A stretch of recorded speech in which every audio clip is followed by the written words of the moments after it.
ঝিনাইদহের কালীগঞ্জে বিএনপির ইফতার ও দোয়া মাহফিল অনুষ্ঠিত।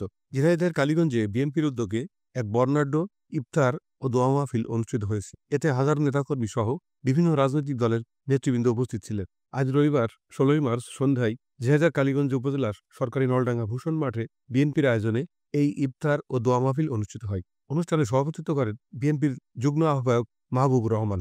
প্রধান অতিথি হিসেবে উপস্থিত ছিলেন একাদশ জাতীয় সংসদ নির্বাচনের ঝিনাইদহ ৪ আসনের বিএনপির মনোনীত প্রার্থী ও কেন্দ্রীয় স্বেচ্ছাসেবক দলের যুগ্ম সম্পাদক সাইফুল ইসলাম ফিরোজ। প্রধান অতিথির বক্তব্যে বলেন, আমরা দেশের গণতন্ত্র পুনরুদ্ধারে আন্দোলনে আছি, থাকব। সকল নেতাকর্মীকে ঐক্যবদ্ধ থাকার আহ্বান জানাই। এলাকায় মা বোনেরা কি করতে জানেন? বিএনপি পরিবারের নেতৃবৃন্দ আপনারা জেনে রাখেন, ইসলামকে তারা নিজস্ব পকেটে কিনে নিয়েছে। হযরত মুহাম্মদ সাল্লাল্লাহু আলাইহি ওয়াসাল্লাম যে ইসলাম প্রচার করেছেন, আজকে তারা তার নামে বিভিন্ন এলাকায় যাচ্ছে, দেশকে টিকিট পাচ্ছে, বিক্রি করছে। তারা বলছে যদি রানার শেষে ভোট দেন তাহলে দেশকে টিকিট হাতে দেবে।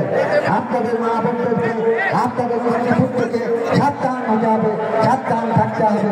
আপনাদের এই ধর্ম ব্যবসায়ীরা আমাদের মা বোনদেরকে ভুল বুঝাচ্ছে, ধর্মকে ব্যবহার করতে রাজনীতিতে উজাড় করে দিতে চায়। এই বাংলাদেশ শহীদ প্রেসিডেন্ট জিয়াউর রহমানের যুদ্ধ করে রক্ত দিয়ে আর লাখো লাখো শহীদরা রক্ত দিয়ে এই বাংলাদেশ স্বাধীন করেছে।